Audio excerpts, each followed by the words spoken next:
नमस्कार, मैं दीपक शर्मा और मेरे इस YouTube मंच पर आपका स्वागत है। दोस्तों, आज 26 मई है और आज से ठीक 8 साल पहले यानी 26 मई 2014 को मोदी ने प्रधानमंत्री की पहली बार शपथ ली थी। आज उनके 8 साल पूरे हो गए सरकार के और हैदराबाद में आज मोदी जी ने बहुत बड़ा ऐलान किया, स्टेटमेंट दिया।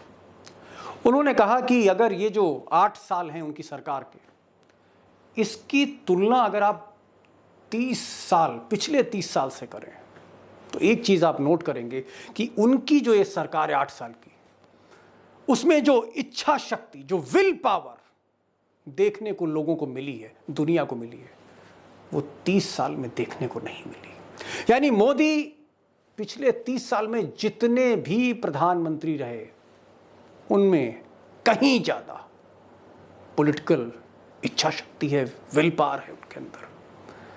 वो ये कहना चाह रहे हैं कि वो सबसे ताकतवर हैं और उन्होंने बहुत ताकतवर डिसीजंस लिए हैं। अब ये जो डिसीजन, जो इच्छा शक्ति की जो दुहाई दी जा रही है, विल पावर की, मैं चाहता हूं कि इसको बहुत ही बैलेंस के साथ, संतुलन के साथ, क्या सच है क्या झूठ है, दूध का दूध पानी का पानी आपके सामने रखूं। क्योंकि गोदी मीडिया सुबह से लेकर शाम तक जिस तरह से इन 8 सालों का उत्सव मना रही है, ऐसा लग रहा है कि जैसे हिंदुस्तान ने अमेरिका, चीन सबको पीछे छोड़ दिया है और यहां खुशहाली ही खुशहाली है, क्योंकि एक इच्छा शक्ति वाला प्रधानमंत्री देश को मिला है। आज इसी इच्छा शक्ति पर कि इन 8 सालों में मोदी जी ने वाकई क्या इस देश को बेहतर कर दिया या फिर वो तबाही की तरफ ले जा रहे हैं। साथियों, बीते 8 साल की तुलना अगर आप उसके पहले के 3 दशक से करेंगे तो एक बात जरूर नोट करेंगे, हमारे देश में रिफॉर्म्स की जरूरत तो हमेशा से महसूस की जाती रही थी, लेकिन पॉलिटिकल विल पावर की हमेशा कमी रहती थी।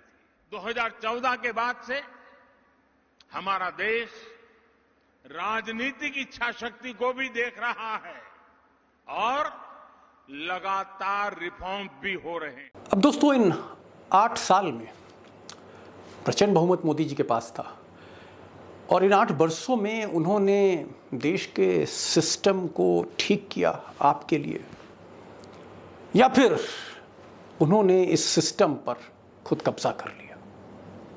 उन्होंने, उनके लोगों ने, उनके क्रोनी कैपिटलिस्ट ने, उनकी पार्टी के कुछ रसूखदार लोगों ने इस सिस्टम पर कब्जा कर लिया, या सिस्टम को बेहतर किया। उनकी स्ट्रैटेजी क्या थी, मोदी की सोच क्या है, किस तरह से वो चीज़ों को देखते हैं और किस तरह से वो एक स्ट्रैटेजी बनाते हैं और उनका मकसद, मोटिव क्या होता है। इन 8 सालों में वो मोटिव क्या था और वो जो बड़े बड़े ऐलान करते हैं उसके पीछे का खेल क्या है, सोच क्या है। वो चाहे नोटबंदी हो या जीएसटी हो या और भी बड़े फैसले हो, मोदी का उसके पीछे माइंडसेट क्या है, आगे की सोच क्या है। मोदी मतलब बीजेपी, आरएसएस थिंक टैंक, और क्या वाकई उनकी जो पॉलिसीज हैं उससे देश बेहतर स्थिति की तरफ बढ़ा या बदतर स्थिति की तरफ। बहुत ईमानदारी के साथ मैं बात सामने रखूंगा, क्योंकि सुबह से जिस तरह से ढोल गोदी मीडिया बता रही है और उत्सव मना रही है 60 साल के, इससे इतर हट के असली तस्वीर क्या है, जमीनी हकीकत क्या है, ये आपको देखना बहुत जरूरी है। हम दोस्तों, जब बहुत कुछ आपके पास बताने को होता है तो ये समझ नहीं आता कि कहाँ से शुरू करें, कहाँ ख़त्म करें। लेकिन मुझे लगता है कि अगर हम 2014 में जब मोदी दिल्ली आए और बड़ी ताकत के साथ आए, उस वक़्त दिल्ली में सिनेरियो क्या था? उस वक्त दिल्ली में सिनेरियो ये था कि एक भ्रष्ट सरकार थी और उस भ्रष्ट सरकार को मीडिया ने, न्यूज़ चैनल्स ने, अखबारों ने एक्सपोज किया था, जुडिशरी ने एक्सपोज किया था, सीएजी जैसी संस्थाओं ने, सीबीआई जैसी संस्थाओं ने उस भ्रष्टाचार को एक्सपोज किया था। और उस वक्त जब भ्रष्टाचार के खिलाफ एक आंदोलन चला तो मीडिया ने जिस तरह से प्रोजेक्शन किया और मनमोहन सिंह की सरकार को दबा दिया, उस वक्त हमारे देश की मीडिया की चर्चा पूरी दुनिया में हो रही थी। और ये सच है कि उस वक्त हिंदुस्तान की मीडिया की जो ताकत थी वो बुलंदी पर थी, और शायद इसी ताकत का एहसास मोदी को था।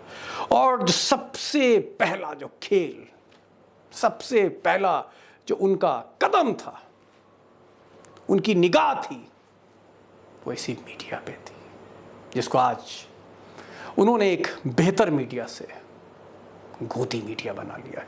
और ये सिलसिला अगर आप देखें, अगर आप ये ग्राफिक्स देखें कि 26 तारीख को मोदी जी ने शपथ ली आज के दिन, और उसके अगले दिन इस देश का जो सबसे रईस आदमी था मुकेश अंबानी, उसने अगले ही दिन 27 मई को देश के सबसे बड़े न्यूज़ मीडिया ग्रुप को टेक ओवर कर लिया। और ये टेक ओवर कैसे हुआ, इस पर मैंने कई वीडियोस बनाए हैं, आप लिंक जाके देख सकते हैं। लेकिन अगर मैं ब्रीफ में आपको बताना चाहूँ, संक्षेप में, तो राघव बहल ये जो शख्स हैं, ये टीवी 18 के आप कह सकते हैं मालिक मुख्तार थे। 70-72 चैनल थे, बिजनेस के चैनल थे इनके पास, हिंदी का चैनल था, इंग्लिश का चैनल था, देश के बड़े बड़े पत्रकार इनके साथ थे, आशुतोष, राजदीप और दुनिया भर के। 27 में यानी शपथ के 24 घंटे के अंदर मुकेश अंबानी, जो इस कंपनी में पैसा लगा चुके थे ट्रस्ट के मार्फत, उन्होंने राघव बहल से कहा कि या तो आप हमारी इच्छा के अनुसार चलिए और या फिर आप इस्तीफा दीजिए। और राघव बहल ने इस्तीफा दिया और 24 घंटे के अंदर देश का सबसे बड़ा न्यूज़ नेटवर्क मोदी जी के गोद में आ गया। और शायद यहीं से गोदी मीडिया की शुरुआत हुई। अब दोस्तों, अगर आप कैरावान मैगजीन का अगर ये आप ग्राफिक्स देखें तो इसमें ये कहा गया है कि क्यों मैं मुकेश अंबानी की बात कर रहा हूँ, उनको क्यों मैं सुपर संपादक कहता हूँ, क्योंकि 5 Indian news media companies TV 18 के अलावा NDTV, news nation, India TV, उसके बाद न्यूज़ 24, इन सब में मुकेश अंबानी के या महेंद्र नाहटा जो उनके एसोसिएट हैं, उनका पैसा लगा हुआ था। इसलिए एक बहुत बड़ा चंक मीडिया का, मुख्य धारा की मीडिया का, जिसने पिछली सरकार पर मोर्चा खोला था, वो मोदी जी के गोद में आ गया। अब देश की 70% मीडिया जब मोदी की गोद में आ गई, 30% मीडिया भी परेशान कर रही थी। वो शायद मनमोहन सिंह के दौर में जी रही थी। और तब एक और पासा फेंका मोदी ने 2015 में, यानी साल भर के अंदर ही एनडीटीवी जो एक बड़ा प्लेटफॉर्म था, एक बड़ा चैनल था, उसमें भी बड़े बड़े पत्रकार थे। मोदी ने ईडी के, एनफोर्समेंट डायरेक्टरेट के थ्रू मनी लॉन्ड्रिंग का एक नोटिस प्रणव राय को दे दिया और एनडीटीवी थोड़ा सा घबरा गया। लेकिन घबराहट यहाँ रुकी नहीं, अगले साल ही इनकम टैक्स का छापा और उसके बाद सीबीआई का मुकदमा, और किसी तरह से एनडीटीवी की घेराबंदी शुरू हुई। डाइल्यूट कर दिया एनडीटीवी के तेवर को, और उसके साथ फिर बाकी चैनल, चाहे वो टीवी टुडे नेटवर्क हो, आज तक हो, टाइम्स ऑफ इंडिया हो, इंडियन एक्सप्रेस हो, सब कदम ताल करने लगे। और देश गोद में बैठी इस समूची मीडिया को गोदी मीडिया कहने लगा। यानी एक बड़ी इंस्टीट्यूशन मोदी जी ने 2 साल के अंदर खत्म कर दी। आज़ादी चली गई। फ्रीडम, प्रेस फ्रीडम इंडेक्स में आज हम 150 नंबर के भी नीचे हैं। ये हाल है हमारा। हमसे अच्छी मीडिया आज नेपाल की है, पाकिस्तान की तारीफ होती है, बांग्लादेश की मीडिया की तारीफ होती है। वहाँ पर फ्रीडम यहाँ से कहीं ज़्यादा है। तो ये एक उपलब्धि इच्छा शक्ति की मैंने आपको बताई। अब मैं मोदी जी के दूसरे कदम पे आता हूँ।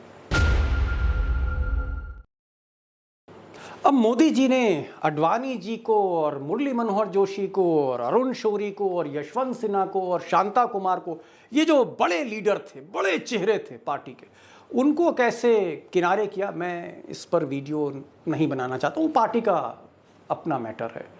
अडवाणी जाने, मोदी जी जाने, जोशी जी जाने, अमित शाह जाने, वो सब आपको पता है।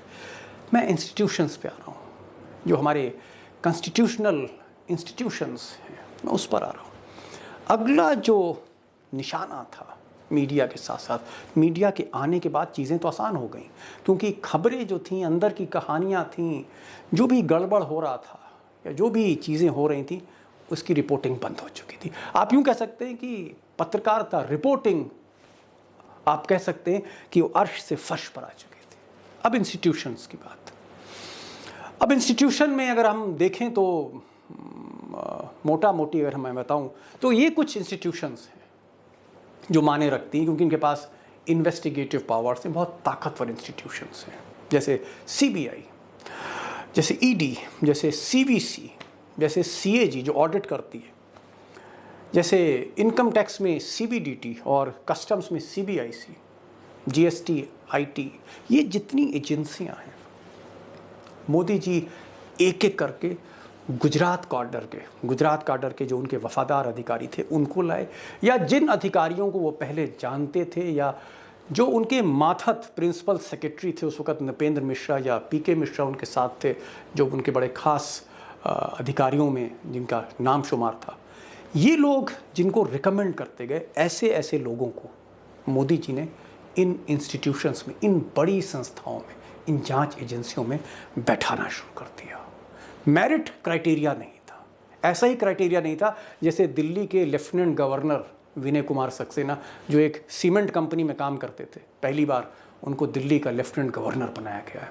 इसी तरह से इन बड़ी देश की एजेंसियों पर मनपसंद अधिकारी जो झुकना जानते थे उनको मोदी जी ने बैठाना शुरू किया। एक मिसाल मैं दूंगा क्योंकि कहानी बहुत लंबी नहीं ले जाना चाहता।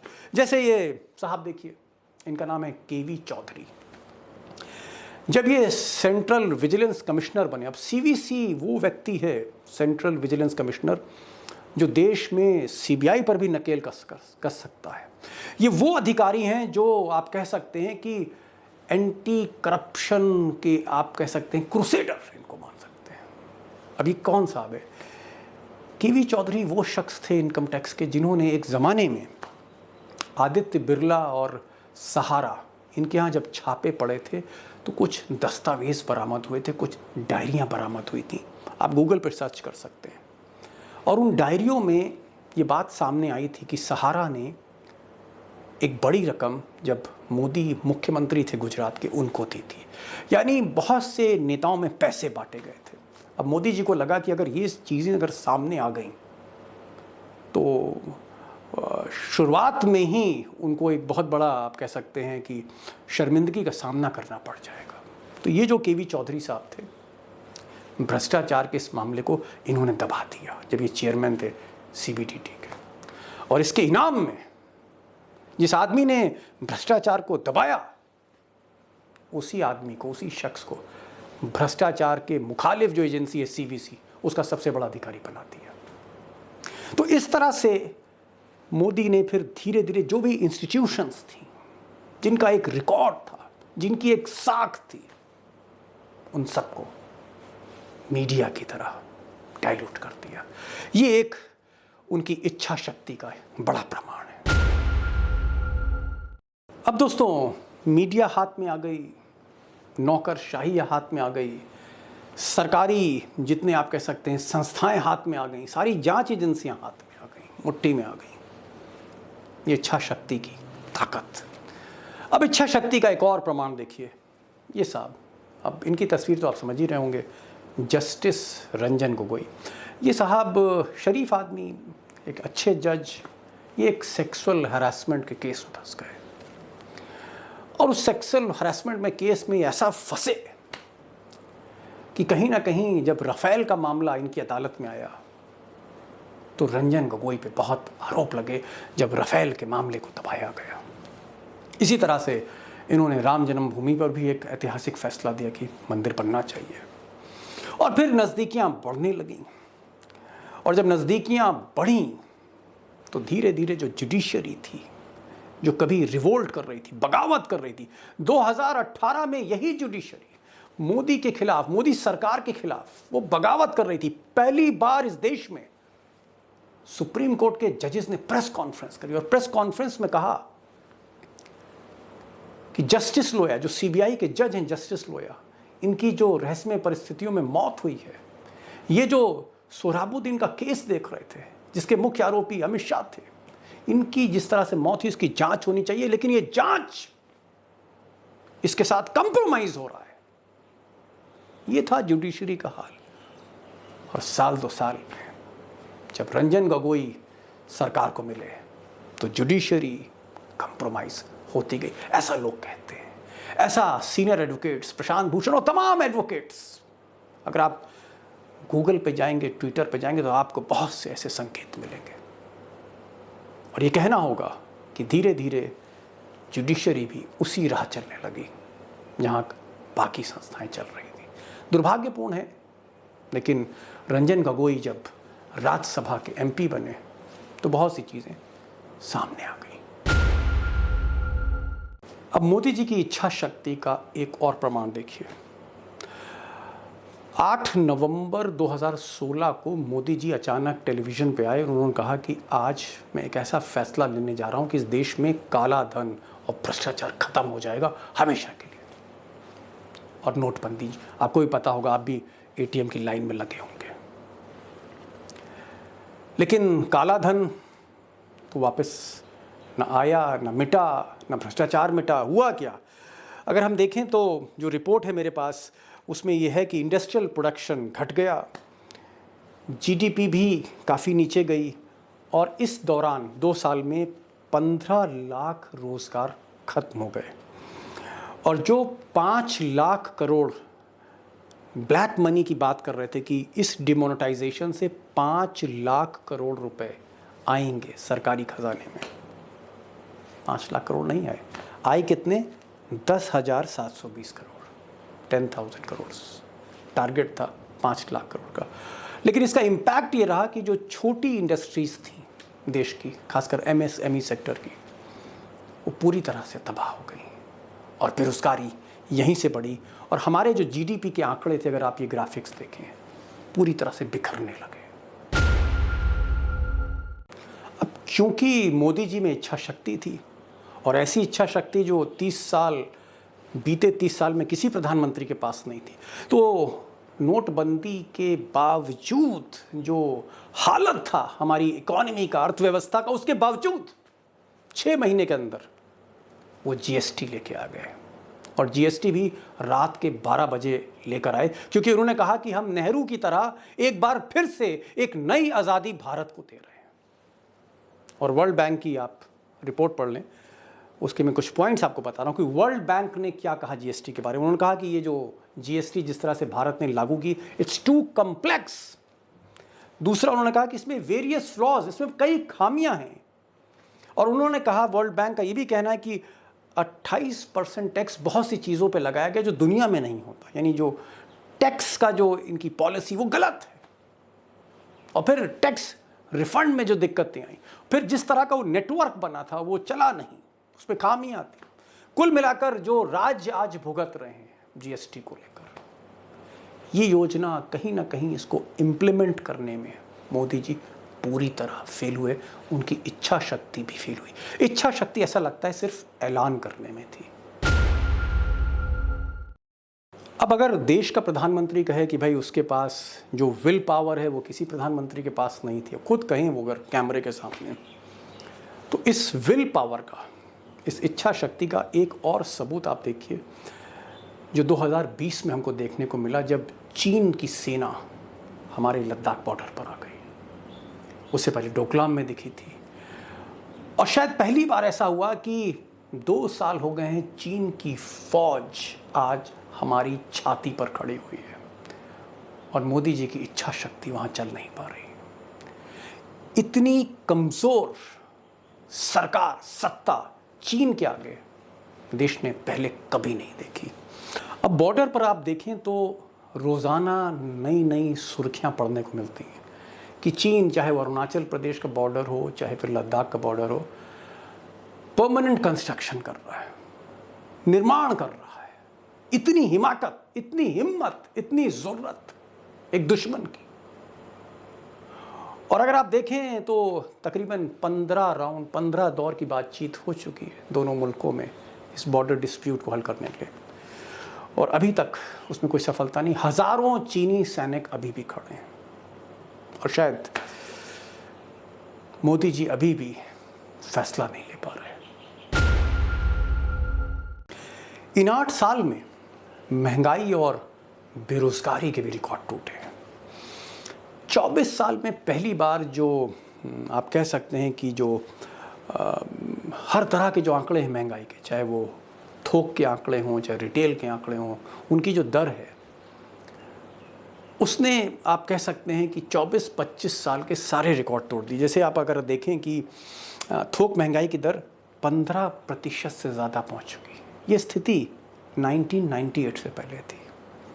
और बेरोज़गारी का आलम यह है कि बेरोज़गारी को अब 70 के दशक से उसकी तुलना की जा रही है, 70s से उसकी तुलना की जा रही है कि बेरोज़गारी का हाल ये है जो 40-50 साल में भारत ने नहीं देखा।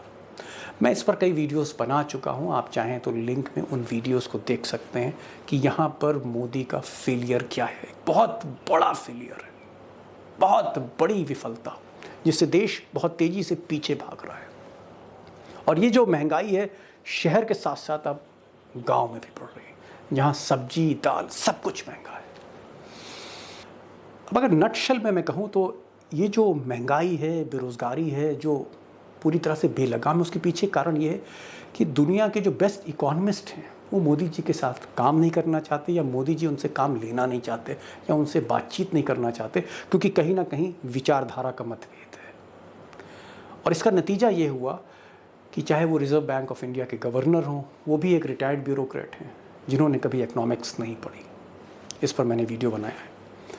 निर्मला सीतारमण जो फिनेंस मिनिस्टर हैं, जिनको बहुत कमज़ोर उनके पति मानते हैं, निर्मला सीतारमण पीएचडी करना चाहती थी इकोनॉमिक्स से, जेएनयू से, नहीं कर पाई।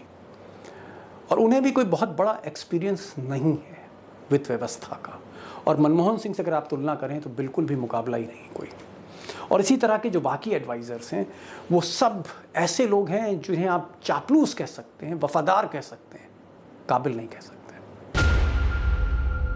और दोस्तों 8 साल की 8वीं बड़ी गलती, गलतियां तो बहुत हैं, पूरी रात हो जाएगी आप वीडियो देखते रहेंगे, लेकिन ये जो गलती है मुझे लगता है कि ये सबसे बड़ी गलती है, सबसे बड़ी खामी है जिसने देश को सबसे बड़ी चोट पहुंचाई है। और ये है हिंदू मुस्लिम सांप्रदायिक ध्रुवीकरण। जिस तरह की पॉलिसीज़ लेके आई, चाहे वो सिटीजनशिप अमेंडमेंट एक्ट हो, नेशनल रजिस्टर ऑफ सिटीज़न हो, एनआरसी जिसे कहते हैं, सब के सब माइनॉरिटीज़ पर टारगेटेड थे। इस तरह का एक माहौल बनाया गया असम के बाद कि मुस्लिम्स को ये लगा कि उन्हें एक दोहरे नागरिक की तरफ धकेला जा रहा है, एक दोयम दर्जे का उनको एक बाशिंदा बनाया जा रहा है। और इस पर बहुत प्रोटेस्ट हुए, हिंसा हुई। लेकिन उसके बाद जो बुलडोज़र था, जो योगी जी ने शुरू किया था, कभी मुख्तार अंसारी और अतीक अहमद, ये बुलडोज़र फिर आम मुसलमानों की तरफ बढ़ गया कि जिसने हिमाकत करी बुलडोज़र वहीं चला।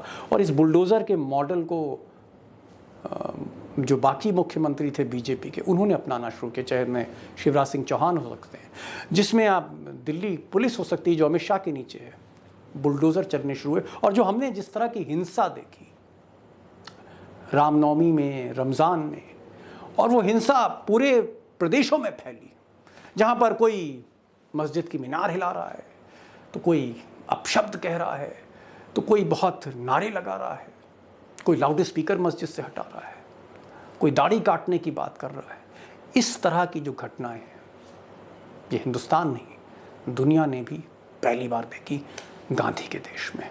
और इस पर मैं बहुत विस्तार से नहीं जाना चाहता हूं, क्योंकि ये एक दुखती रग है। लेकिन आप संयोग देखिए, आप दुर्भाग्य देखिए कि यही हिंदू मुस्लिम, यही जो एजेंडा सेट किया जा रहा है, ज्ञान व्यापी, ताजमहल, कुतुब मीनार, यही एजेंडा अब 2024 का बनाया जा रहा है।